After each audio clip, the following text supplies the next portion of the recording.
नमस्कार साथियों, स्वागत है आप सभी का यूट्यूब चैनल में। तो दोस्तों, हम लोग यूपी स्पेशल जीके का क्लास करते करते आ गए हैं पार्ट नंबर 5 पे, यानी कि 5वें भाग पर आ गए हैं।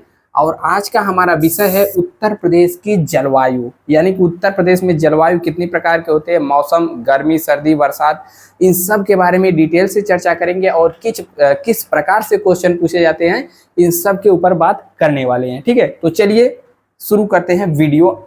और किसके लिए इम्पोर्टेंट है, आप यूपी पुलिस री exam, UPSI, junior assistant 5512, RO UP PCS, किसी की भी तैयारी कर रहे हो जहां पर यूपी स्पेशल आता है, तो वह सभी आपके लिए महत्वपूर्ण होने वाला है। आपके सामने है यूपी का मैप, लेकिन इसको हम लोग लेकर आएंगे थोड़ी देर बाद। देखिए, उत्तर प्रदेश की जलवायु यानी कि क्लाइमेट ऑफ उत्तर प्रदेश। ठीक है, तो देखिए पहला पॉइंट क्या है, पॉइंट के साथ साथ हम लोग मैप के माध्यम से भी बढ़िया से समझते चलेंगे। पहला पॉइंट है उत्तर प्रदेश की जलवायु की दृष्टि से उपोष्ण कटिबंधीय क्षेत्र में आता है। तो पहला पॉइंट आ गया उपोष्ण कटिबंधीय क्षेत्र। आखिरकार उपोष्ण कटिबंधी क्या होता है, तो पहले इसी को हम लोग जान लेते हैं। देखिए, आपने कर्क रेखा, मकर रेखा और विषुवत रेखा, जिसको भूमध्य रेखा कहते हैं, सभी ने तो सुना होगा। आपके सामने हमने वर्ल्ड का मैप लगा दिया है और यहाँ पर आपको 0 डिग्री लाइन, ठीक है, 0 डिग्री यहाँ पर आपको जाती हुई, रुक जा, 0 डिग्री की लाइन आपको यहाँ पर दिख जाएगी। नहीं दिख रही है तो हमने बना दिया है। ठीक है, 0 के ऊपर जाएंगे 23.5 डिग्री, तो यहाँ पर कर्क रेखा रहता है। ठीक है, कर्क रेखा, और नीचे 23.5 डिग्री आएंगे तो यहाँ पर मकर रेखा रहता है। अब इसके बीच वाला जो क्षेत्र पड़ता है, इसको हम लोग कहते हैं उष्ण, यानी कि यहाँ पर गर्मी एकदम दबा के एकदम उमस की गर्मी पड़ती है। ठीक है, तो यह सब क्या है, उष्ण कटिबंधीय क्षेत्र है। लेकिन हमने क्या पढ़ा है, उपोष्ण। तो देखिए इस पर तो क्या रहता है, सूर्य का रोशनी एकदम पड़ते रहता है ज्यादा मात्रा में, इसीलिए यहाँ पर गर्मी बहुत ज्यादा पड़ती है। लेकिन जैसे ही इससे ऊपर बढ़ेंगे, ठीक है, लगभग मान के चलिए लगभग 40-40 डिग्री तक, या फिर इससे ऊपर बढ़ेंगे, नीचे बढ़ेंगे, तो इसी वाले क्षेत्र को हम लोग क्या कहते हैं, उपोष्ण कटिबंधीय। ठीक है, यहाँ पर देखेंगे जब मैप, यहाँ पर जो कर्क रेखा भारत में प्रवेश करता है तो लगभग बीचों बीच से कटता है। ठीक है, अब हम अपना यूपी देखेंगे तो यही कहीं पर है यूपी। ठीक है, तो यूपी क्या है, किस क्षेत्र में आ जाएगा, उपोष्ण कटिबंधीय क्षेत्र में। यहाँ पर न ज्यादा बहुत गर्मी पड़ती है, न बहुत ज्यादा ठंडी पड़ती है, एकदम मीडियम साइज रहता है। ठीक है, उपोष्ण कटिबंधीय का मैप देखना चाहेंगे तो यह जो येलो वाला भाग है, यहाँ पर देखेंगे तो भारत, और भारत में यहाँ पर यूपी वाला क्षेत्र, यह उपोष्ण कटिबंधीय क्षेत्र में आ जाएगा। ठीक है, यह जो पीला वाला भाग दिख रहा है, यह जो पीला वाला, दोनों किसमें आ जाएंगे, उपोष्ण कटिबंधीय क्षेत्र में आ जाएंगे। अब वापस आते हैं अपने लिखे हुए पॉइंट पे, आजा। ठीक है, तो पहला पॉइंट समझ में आ गया, उत्तर प्रदेश की जलवायु कैसी है, उपोष्ण कटिबंधीय है। और यह जो है कई बार एग्जाम में पूछा जा चुका है, आपने भी दिया होगा या फिर प्रीवियस ईयर क्वेश्चन पढ़े होंगे तो याद होगा। ठीक है, उष्ण कटिबंधीय मानसून प्रकार की है, तराई क्षेत्र में यह नमी लिए रहती है। तो हमने आपको जब पढ़ाया था उत्तर प्रदेश का भौगोलिक के आधार पर, तो तराई वाला, भाबर वाला, ठीक है, यह सब क्या है, मध्य गंगा का मैदानी भाग क्या है, यह सब पढ़ाया। तो तराई क्षेत्रों में क्या रहता है, नमी लिए रहता है, और उधर थोड़ा बरसात भी ज़्यादा होता है, इसीलिए नमी वाला क्षेत्र होने के कारण वहाँ पे चावल हो गया, गन्ना हो गया, जूट, यह सब फसलें अच्छी पैदावार करती हैं यूपी के तराई क्षेत्र में। ठीक है, और कह रहा है कि पठारी क्षेत्र में ग्रीष्म ऋतु में नमी बिल्कुल भी नहीं रहती है। जब आप यूपी का मैप एक बार फिर से आपको दिखा देते हैं, पठारी वाला क्षेत्र, ठीक है, जब यूपी का आप पठारी क्षेत्र देखेंगे तो यहाँ पर नमी बिल्कुल भी नहीं रहती है। जैसे यह वाला हिस्सा देखेंगे तो यह सब क्या है, यह वाला हिस्सा बुंदेलखंड साइड का, यह सब पठारी क्षेत्र है, तो यहाँ पर नमी नहीं पाई जाती है। ठीक है, अब यहाँ पर नेक्स्ट पॉइंट कह रहा है कि वर्षा, भूभाग और मिट्टी की विशेषताओं के आधार पर उत्तर प्रदेश में 9 कृषि जलवायु क्षेत्र पाए जाते हैं।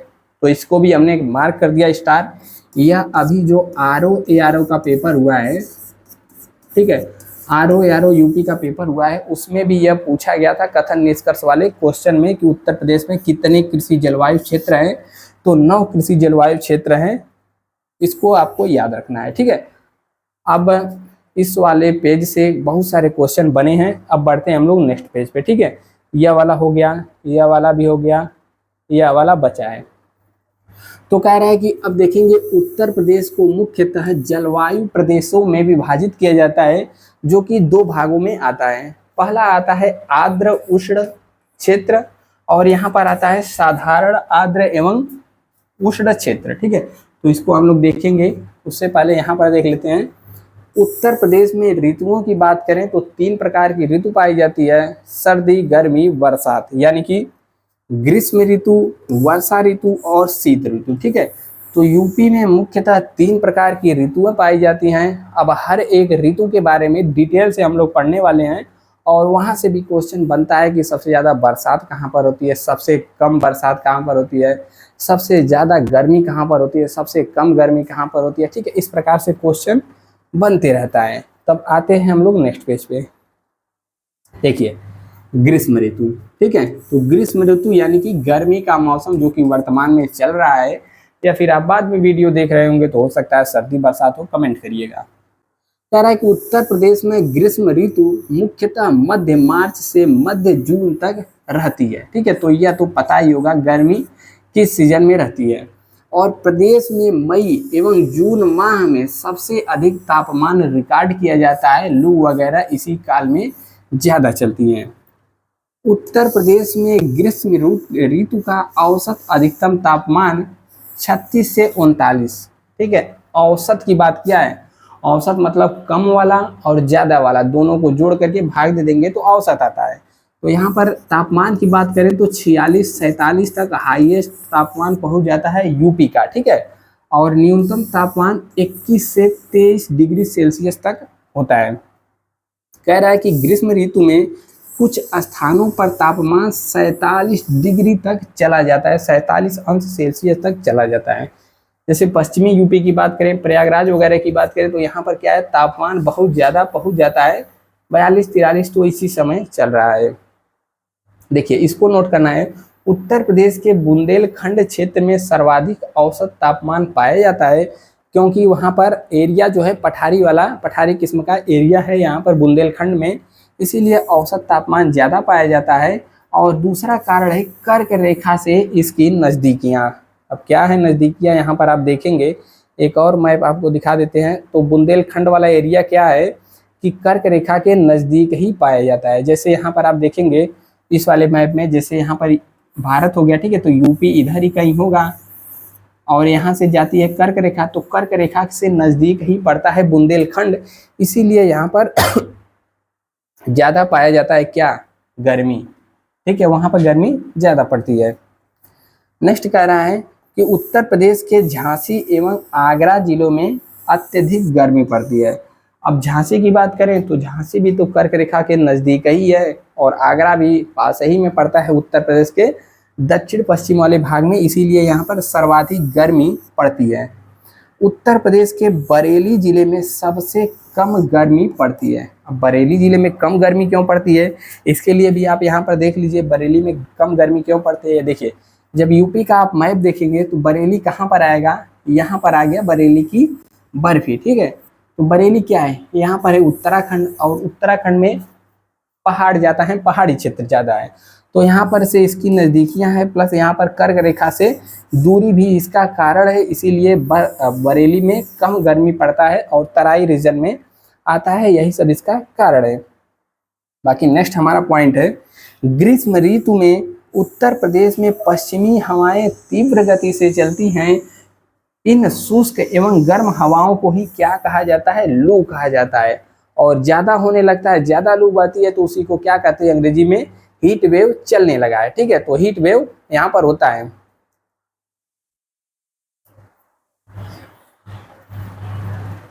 ठीक है, तो अब लोग आगे हम लोग बढ़ते हैं।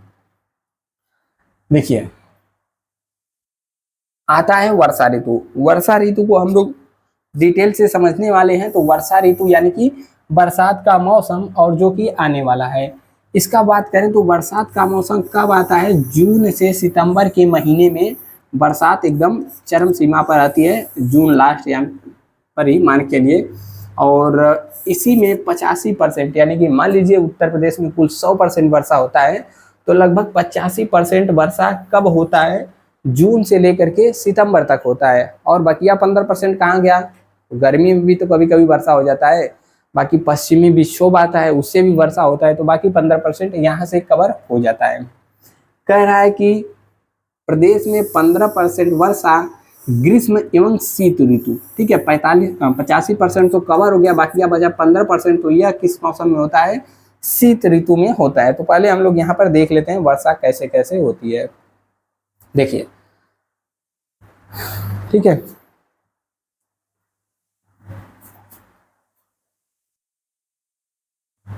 ठीक है, एक मैप लगाते हैं फिर उसके माध्यम से हम लोग यहाँ पर समझते हैं डिटेल से। ठीक है, देखिए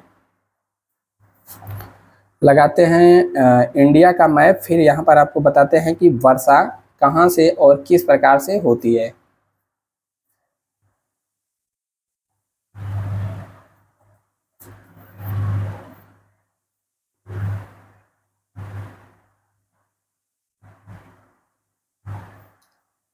ठीक है, मान लीजिए यही आ गया भारत का मैप। ठीक है, अब देखिए भारत के मैप में अभी अभी हमने क्या पढ़ा है कि वर्षा सबसे ज्यादा कहाँ पर होती है, वर्षा सबसे ज्यादा किधर से आती है, तो गर्मी के मौसम में सबसे ज्यादा वर्षा होता है। और बाकी जो 85%, ठीक है, 85% वर्षा कब होता है, बरसात के समय में, यानी कि जून से लेकर के जुलाई अगस्त सितंबर तक। ठीक है, और 15% वर्षा यूपी में होता है गर्मी के दिनों में, प्लस गर्मी के अलावा कब होता है, यहाँ पर पश्चिमी विक्षोभ जब आता है ठंडी के सीजन में। ठीक है, तो आप यूपी का मैप तो देख रहे होंगे, और हमने आपको मैप देखना कई बार बताया है। इधर होता है पूर्व साइड, इधर होता है पश्चिम साइड, ऊपर होता है उत्तर और नीचे होता है दक्षिण। ठीक है, अब तो उत्तर प्रदेश में वर्षा कैसे होती है, तो देखिए वर्षा दक्षिण पश्चिम मानसून से सबसे ज्यादा होती है गर्मियों के सीजन में। ठीक है, यानी कि दक्षिण पश्चिम, यानी कि इधर से आएगा बरसात। ठीक है, तो देखिए हम लोग बनाते हैं बरसात इधर से कुछ इस प्रकार से, दक्षिण पश्चिमी विक्षोभ आता है, दक्षिण पश्चिमी बरसात आता है। और यहाँ पर क्या होता है कि केरल से टकरा करके सबसे पहले लगभग 15 जून के आसपास यहाँ पर वर्षा हो जाती है। ठीक है, और फिर यही वर्षा इस प्रकार से जाते जाते नर्मदा घाटी से होते हुए इस प्रकार से इधर पहुँचती है। बाकी जो इसका शाखा है पश्चिम बंगाल वाली शाखा, ठीक है, बंगाल की खाड़ी वाली शाखा, इससे भी सर्वाधिक वर्षा होती है। इसके लिए एक मैप यहाँ पर हम लोग और लगा लेते हैं। ठीक है,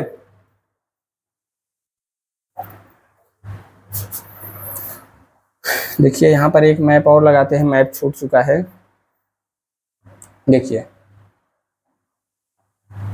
आप यहाँ पर मैप में भी देख रहे होंगे किस प्रकार से वर्षा हो रही है।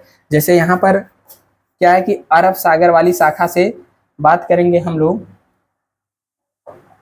ठीक है, अरब शाखा वाली साइड से वर्षा आप इधर देखेंगे तो इधर पश्चिमी घाट पड़ जाता है, और यहाँ पर सबसे पहले मानसून आता है, टकराता है, और पश्चिमी घाट की ऊंचाई अधिक होने के कारण इधर बरसात बहुत कम होती है, जिसे हम लोग छाया वृष्टि वाला क्षेत्र कहते हैं। फिर यही बढ़ते बढ़ते आता है, इधर नर्मदा और ताप्ती नदियों के बीच से घाटियों से बहता हुआ इधर इस प्रकार से निकल जाता है, और उत्तर प्रदेश के इस वाले इलाके में यानी कि पश्चिमी उत्तर प्रदेश में बारिश कराता है। इसी की शाखा एक आती है जिसे हम लोग बंगाल की खाड़ी वाला शाखा कहते हैं। इधर से भी मानसून आता है और कुछ इस प्रकार से टकरा करके अरुणाचल प्रदेश मेघालय वाले हिस्से से टकराता है, और उससे पहले इस प्रकार से वर्षा कराते हुए उत्तर प्रदेश में प्रवेश कर जाता है।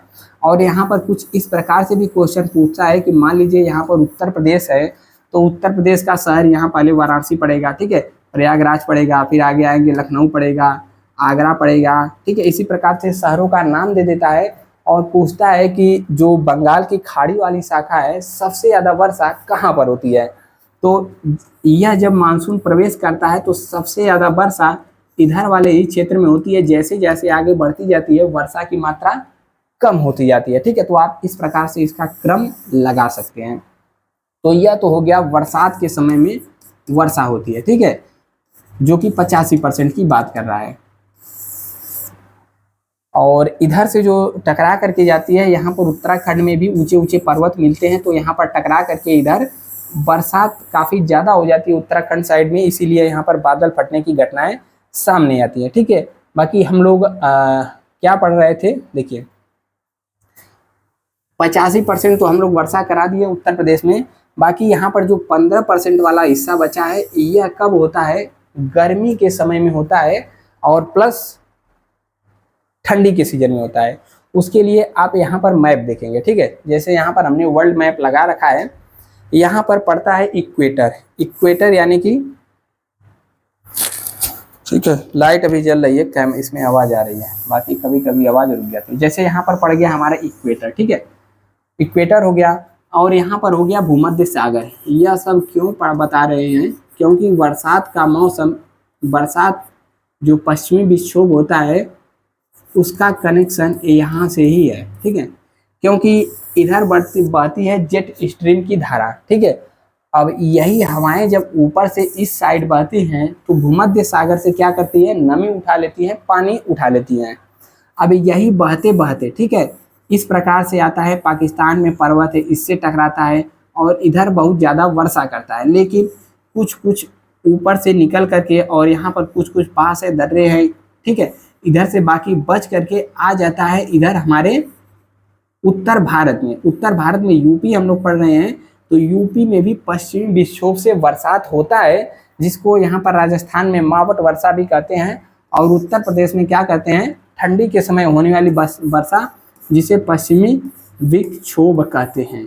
ठीक है, और यह कब होता है, ठंड के समय में, और ठंडी के समय में किस चीज़ की फसल रहती है, गेहूं की फसल। ठीक है, तो गेहूं के लिए इसको अमृत कहा जाता है, सोना कहा जाता है। तो खासकर पश्चिमी उत्तर प्रदेश में यहाँ पर भूमध्य सागर से वर्षा होती है, जिसको हम लोग पश्चिमी विक्षोभ कहते हैं। यह ठंडी के मौसम में होती है, इसको आप लोग याद रखेंगे। बाकी गर्मी के सीजन में भी थोड़ा बहुत वर्षा हो जाता है, उसके बारे में भी हमने पढ़ लिया। तो यहाँ पर यूपी में वर्षा कैसे होता है, कब कब होता है, उम्मीद है थोड़ा बहुत तो समझने को मिल ही गया होगा। यहाँ पर बात करें प्रदेश की न्यूनतम वर्षा मथुरा जनपद में, ठीक है, कितनी, 55 सेंटीमीटर, और औसत वर्षा की स्थिति है यहाँ पर। तो यहाँ पर भी क्वेश्चन पूछता है कि सबसे न्यूनतम वर्षा यानी कि सबसे कम वर्षा कहाँ पर होती है, तो सबसे न्यूनतम वर्षा कहाँ पर होती है, मथुरा में। और यहाँ पर भी पूछता है कि सबसे ज़्यादा वर्षा किस जिले में होती है, तो सबसे ज़्यादा यहाँ पर गोरखपुर, योगी बाबा के यहाँ गोरखपुर, ठीक है, यहाँ पर सबसे ज़्यादा वर्षा हो जाती है। और तराई वाला सीजन तो हमने, तराई वाला क्षेत्र तो आपको बताया ही है। यूपी का जो ऊपरी वाला हिस्सा पड़ता है, उत्तरी हिस्सा, वह भाग क्या है, तराई वाला क्षेत्र है, और वहाँ पर पहाड़ों से लगा हुआ क्षेत्र है, नीचे वाला क्षेत्र है। और जब मानसून आता है उधर पर्वतों से टकराता है, तो तराई वाले सीजन में सबसे ज़्यादा वर्षा होती है, तराई वाले रीजन में सबसे ज़्यादा वर्षा होती है। और तराई वाले रीजन में ही पड़ता है गोरखपुर, वहाँ पर सर्वाधिक वर्षा होती है। और पूरे तराई की बात कर दे तो लगभग 150 सेंटीमीटर वर्षा होती है। और पूर्वी मैदान क्षेत्र में 112 सेंटीमीटर के करीब वर्षा होती है, और मध्य मैदानी क्षेत्र में 94 सेंटीमीटर के करीब वर्षा होती है। वहीं जैसे जैसे हम लोग पश्चिमी उत्तर प्रदेश की ओर बढ़ते जाएंगे, तो यहाँ पर 84 सेंटीमीटर यानी कि वर्षा की मात्रा कम होती हुई जाती है। ठीक है, औसत उच्च एवं निम्न ताप यहाँ पर आप देख सकते हैं। बाकी थोड़ा सा और है इसके बारे में, तो हम लोग यहाँ पर देख लेते हैं। ठीक है,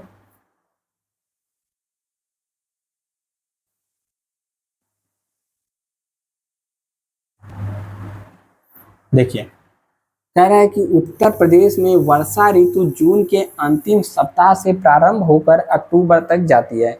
जब मानसून दक्षिण पश्चिमी के कारण आता है तो लगभग केरल में 15 जून के आसपास प्रवेश करता है, और उत्तर प्रदेश आते आते यहाँ पर जून का लास्ट सप्ताह तक हो जाता है। बाकी जो हमने बंगाल की खाड़ी से उठने वाला मानसून बिहार के मैदानी भाग से होता हुआ उत्तर प्रदेश में प्रवेश करता है, जिसे हम लोग पूर्वा कहते हैं। तो हमने बताया ना, भारत है तो भारत के इधर से जो बरसात आती है इसको हम लोग क्या कहते हैं, बंगाल की खाड़ी वाला शाखा वर्षा।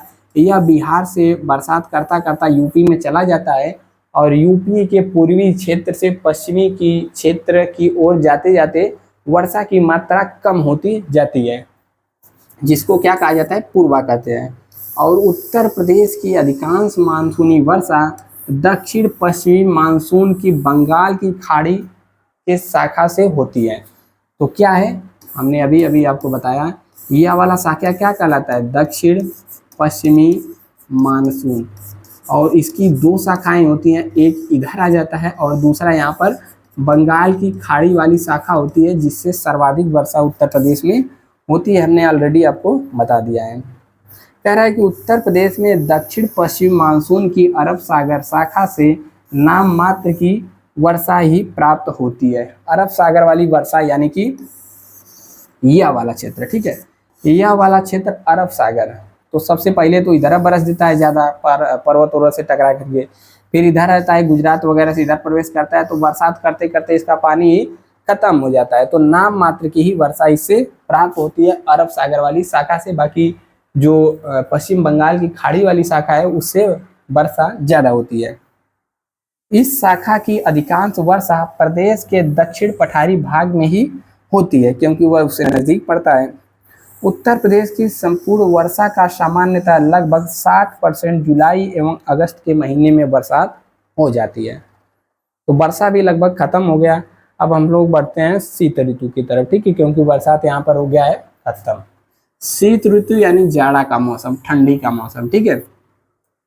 इसका सीजन कब से कब तक होता है, तो लगभग यहाँ पर मान के लिए नवंबर, ठीक है, अब तो थोड़ा खिसक गया है, दिसंबर तक बुझाता है कि ठंडी पड़ रही है। नवंबर से लेकर फरवरी तक ही इसको माना जाता है, नवंबर से लेकर के फरवरी तक, ठीक है, लिखा भी है। शीत ऋतु सूर्य के दक्षिणायन होने के साथ ही प्रदेश में तापमान में कमी आने लगती है, जिसको हम लोग शीत ऋतु का प्रारंभ कह देते हैं। प्रदेश में शीतकाल में चक्रवाती तथा ग्रीष्म काल में संवहनी वर्षा होती है। ग्रीष्म काल में संवहनी वर्षा होती है, ठीक है। पश्चिमी उत्तर प्रदेश में होने वाली चक्रवाती वर्षा रबी के फसल के लिए अत्यंत उपयोगी है। तो यह जो यहाँ पर कह रहा है कि पश्चिमी उत्तर प्रदेश में, तो यह वही वाली वर्षा है जो कि पश्चिमी विक्षोभ से होती है। इसी को क्या कहा जाता है यहाँ पर, चक्रवाती वर्षा, जो कि रबी मतलब रबी की फसलें कौन कौन सी होती हैं, गेहूं हो गया, ठीक है, गेहूं के साथ साथ और जो कुछ भी बोया जाता है, जैसे सरसों हो गया और यहाँ पर मटर हो गया, ठीक है, यह सब क्या है, रबी की फसल है। तो इन सब के लिए नहीं बल्कि गेहूं के लिए यहाँ पर वरदान या फिर अमृत साबित होती है यह वाली वर्षा।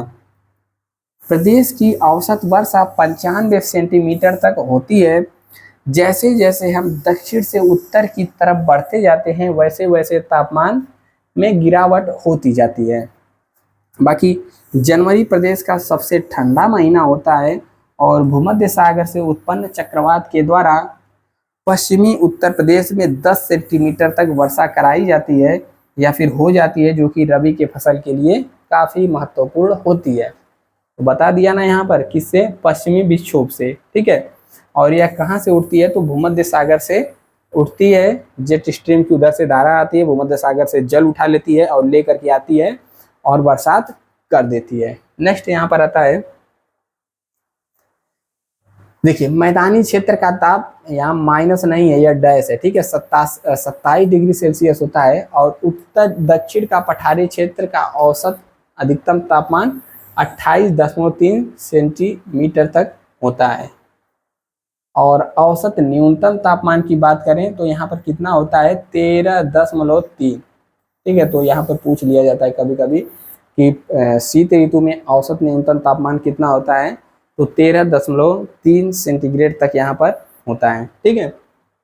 बाकी यहाँ पर नेक्स्ट आता है, जैसे बताइए, अब इसमें कुछ क्वेश्चन पूछ रहे हैं, आप तुरंत आंसर दीजिएगा। बताइएगा, सबसे कम गर्मी किस जिले में पड़ती है? सोच लिया आंसर, बिल्कुल सही, क्या हो जाएगा यहाँ पर, बरेली, ठीक है। सबसे ज्यादा वर्षा कहाँ पर होता है, लखनऊ में करा दें। सबसे ज्यादा वर्षा कहाँ पर होती है, गोरखपुर में। और सबसे कम वर्षा पूछ ले कहाँ पर होती है, तो इस वाले क्षेत्र में होती है, खासकर यहाँ पर मथुरा नाम आता है, ठीक है।